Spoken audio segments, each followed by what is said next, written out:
Back to my channel. അപ്പോൾ ഇന്ന് നമ്മൾ ഉണ്ടാക്കാൻ പോകുന്നത് ചപ്പാത്തിക്ക് പറ്റിയ ഈസി മുട്ടക്കറിയാണ്. അതിനായിട്ട് ഒരുപാട് ഇൻഗ്രീഡിയൻസ് ഒന്നും വേണ്ട, ഒരുപാട് സമയവും വേണ്ട, പെട്ടെന്ന് തന്നെ ഉണ്ടാക്കിയെടുക്കാൻ പറ്റും. അതിനായിട്ട് 2 സവോള വേണം. അത് ഇതേപോലെ സ്ക്വയർ പീസായിട്ട് മുറിച്ച് വെച്ചിട്ടുണ്ട്. അതുപോലെ തന്നെ ഒരു തക്കാളിയാണ് മുറിച്ച് വെച്ചിട്ടുള്ളത്. അപ്പോൾ അത് രണ്ടും കൂടെ ചേർത്ത് നമ്മൾ എണ്ണ ഒഴിച്ച് ചൂടായതിനു ശേഷം ചട്ടിയിലേക്ക് ഇട്ട് ഒന്ന് വഴറ്റിയെടുക്കാം. ഈ പെട്ടെന്ന് വഴറ്റി കിട്ടാനായിട്ട് നമുക്ക് അതിലേക്ക് കുറച്ച് ഉപ്പും കൂടെ ആഡ് ചെയ്ത് കൊടുക്കാം കേട്ടോ. അപ്പോൾ നന്നായിട്ടൊന്ന് വഴറ്റി വരുന്ന ആ ഒരു സമയത്ത് നമുക്ക് മുട്ട വേവിക്കാനായിട്ട് വെക്കാം. അപ്പോൾ ഞാനിവിടെ 3 മുട്ടയാണ് എടുക്കുന്നത്. ആ ഒരു ടൈമിൽ തന്നെ നമുക്ക് ഈ സവോളയും തക്കാളിയൊക്കെ ഒന്ന് വഴന്ന് കിട്ടുകയും ചെയ്യും. അപ്പോൾ കുറച്ച് വഴന്ന് വരുന്ന സമയം തന്നെ നമുക്കിതിലേക്ക് ബാക്കി പൊടികളൊക്കെ ഒന്ന് ആഡ് ചെയ്ത് കൊടുക്കാം. ആദ്യം തന്നെ 2 ടീസ്പൂൺ മല്ലിപ്പൊടി ആഡ് ചെയ്ത് കൊടുക്കുന്നുണ്ട്. അതിൻ്റെ ആ ഒരു പച്ചമണം മാറുന്ന വരെ നന്നായിട്ടൊന്ന് ഇളക്കി യോജിപ്പിച്ച് കൊടുക്കണം കേട്ടോ. അതിനുശേഷം നമുക്കിതിലേക്ക് മഞ്ഞൾപ്പൊടിയാണ് ആഡ് ചെയ്യുന്നത്. മഞ്ഞൾപ്പൊടി വളരെ കുറച്ച് മതിയാവും, ഒരു 1/4 ടീസ്പൂൺ മഞ്ഞൾപ്പൊടി മതിയാവും. അതും കൂടി ഇതിലേക്ക് ആഡ് ചെയ്ത് കൊടുക്കുന്നുണ്ട്.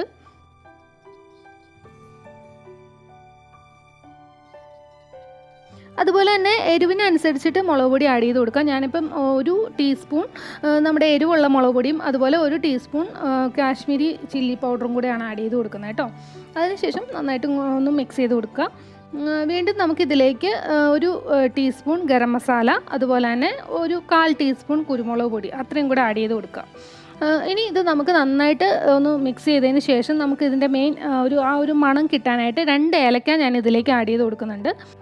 ഏലക്കയുടെ ആ ഒരു മണം തന്നെയാണ് ഈ കറിയുടെ ഹൈലൈറ്റ്. അപ്പോൾ അതുകൊണ്ട് അത് സ്കിപ്പ് ചെയ്യാതെ ഇട്ട് കൊടുക്കുക. പിന്നെ ഈ ടൈമിൽ നമുക്ക് മുട്ട വെന്ത് കിട്ടിയിട്ടുണ്ടാവും. അപ്പോൾ അതിൻ്റെ തോടൊക്കെ കളഞ്ഞിട്ട് ഒന്ന് റെഡിയാക്കി എടുക്കണം. അപ്പോൾ ഇവിടെ എനിക്കൊരു ഹെൽപ്പർ വന്നിട്ടുണ്ട്. എന്ത് കാര്യം ചെയ്യുമ്പോഴും ആളെ എനിക്ക് ഹെൽപ്പ് ചെയ്യാനായിട്ട് വരാറുണ്ട്. ചെയറിലൊക്കെ കയറി നിന്നിട്ടാണെങ്കിലും ചെയ്ത് തരാറുണ്ട്. അപ്പോൾ നമ്മുടെ വീട്ടിൽ ചെറിയ കുട്ടികളുണ്ടെങ്കിൽ അവരെന്തെങ്കിലും കാര്യങ്ങൾ ചെയ്ത് തരാൻ വരുമ്പോൾ നമ്മൾ നോ പറയുന്നതിന് പകരം അവരെ കൂടെ കൂട്ടുക. അങ്ങനെ ചെറിയ ചെറിയ കാര്യങ്ങൾ ചെയ്യുന്നതിലൂടെ ഒരു ഹെൽപ്പിംഗ് മെൻറ്റാലിറ്റി അവർക്ക് വളർത്തിയെടുക്കാനായിട്ട് നമുക്ക് സാധിക്കും.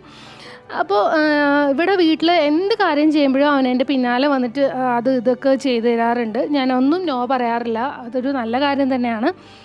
അപ്പോൾ മുട്ടയൊക്കെ ആദ്യം റെഡിയാക്കിയിട്ടുണ്ട്. ഇനി അത് 2ആയിട്ട് മുറിച്ച് വെച്ചിട്ടുണ്ട്. അപ്പോൾ ഇനി നമ്മൾ ചെയ്യാനുള്ളത്, നമ്മൾ ആദ്യം ആ വഴറ്റി വെച്ചിട്ടുള്ള ഉള്ളിയും തക്കാളിയും ആ മസാലകളൊക്കെ ഒന്ന് അരച്ചെടുക്കുക. അതിനായിട്ട് ഞാൻ മിക്സിയുടെ ജാറിലേക്ക് ഇട്ട് കൊടുത്തിട്ടുണ്ട്. ഇനിയിപ്പോൾ ഇത് നമുക്ക് ആവശ്യമുള്ള വെള്ളം ചേർത്തിട്ട് ഒന്ന് അരച്ചെടുക്കുകയാണ് ചെയ്യേണ്ടത്. ഇനി അരച്ചെടുത്തിട്ടുള്ള ഈ ഗ്രേവി നമ്മൾ ആദ്യം സവോള വഴറ്റാൻ യൂസ് ചെയ്ത ചട്ടിയിലേക്ക് തന്നെ ഒഴിച്ച് ജസ്റ്റ് ഒന്ന് തിളപ്പിച്ചെടുക്കാം. ചാറൊന്ന് കുറുകി വരുന്ന ടൈമിൽ തന്നെ നമുക്ക് മുറിച്ച് വെച്ചിട്ടുള്ള മുട്ടയും കൂടെ ഇതിലേക്ക് ആഡ് ചെയ്ത് കൊടുക്കാം. എന്നിട്ട് ഒരു 2 മിനിറ്റ് തിളപ്പിച്ചാൽ മതിയാവും.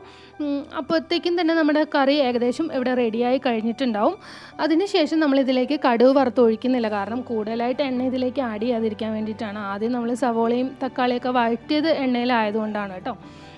അപ്പോൾ നമുക്ക് വേണമെന്നുണ്ടെങ്കിൽ 1 ടീസ്പൂൺ വെളിച്ചെണ്ണ ഇതിലേക്ക് ആഡ് ചെയ്ത് കൊടുക്കാം. അതുപോലെ തന്നെ കുറച്ച് കറിവേപ്പില ടേസ്റ്റിനായിട്ട് ഇതിലേക്ക് ആഡ് ചെയ്ത് കൊടുക്കാം. അപ്പോൾ നല്ല ഈസി ആയിട്ടുള്ള നല്ല ടേസ്റ്റി ആയിട്ടുള്ളൊരു കറിയാണ്. നിങ്ങളെല്ലാവരും ട്രൈ ചെയ്ത് നോക്കുക കേട്ടോ. അപ്പോൾ ചപ്പാത്തി പരത്താനും കണ്ണൻ എന്നെ ഹെൽപ്പ് ചെയ്യാൻ വന്നിട്ടുണ്ട്. ഞാനൊരു 5 ചപ്പാത്തി പരത്തി കഴിഞ്ഞപ്പോഴാണ് ആൾ അറിഞ്ഞത് ഇങ്ങനെ ഒരു സംഭവം ഇവിടെ നടക്കുന്നുണ്ടെന്ന്. അപ്പോൾ തന്നെ വന്നിട്ടുണ്ട്. ബാക്കി ഏറ്റെടുത്തിരിക്കുകയാണ് ആൾ. 3 എണ്ണം ഞാൻ പരത്താമെന്ന് പറഞ്ഞിട്ട് ശരിയെന്ന് വേണ്ടി ഞാൻ വിട്ടു കൊടുത്തിരിക്കുകയാണ്. അപ്പോൾ നമ്മുടെ ചപ്പാത്തിയും അതുപോലെ തന്നെ മുട്ടക്കറിയും ഒക്കെ കൂടെ ഒരു 15 മിനിറ്റിൽ നമ്മളിത് ഇവിടെ റെഡിയാക്കിയിട്ടുണ്ട്. അപ്പോൾ വളരെ ഈസി ആയിട്ട് രാത്രി ചപ്പാത്തി കഴിക്കുന്നവർക്കൊക്കെ ഉണ്ടാക്കാൻ പറ്റിയ ഒരു മുട്ടക്കറിയാണ് നമ്മൾ കാണിച്ചിട്ടുള്ളത്. അപ്പോൾ അതെല്ലാവരും ട്രൈ ചെയ്ത് നോക്കുക. വളരെ ഈസിയാണ്, വളരെ ടേസ്റ്റിയാണ്. അതുപോലെ തന്നെ വീഡിയോ ഇഷ്ടപ്പെട്ടിട്ടുണ്ടെങ്കിൽ ലൈക്ക് ചെയ്യാൻ മറക്കാതിരിക്കുക. സബ്സ്ക്രൈബ് ചെയ്യാത്തവരുണ്ടെങ്കിൽ പ്ലീസ് ടു സബ്സ്ക്രൈബ്. അപ്പോൾ നെക്സ്റ്റ് വീഡിയോയിൽ കാണാം. അതുവരെ എല്ലാവരും സ്റ്റേ സേഫ്. Bye bye.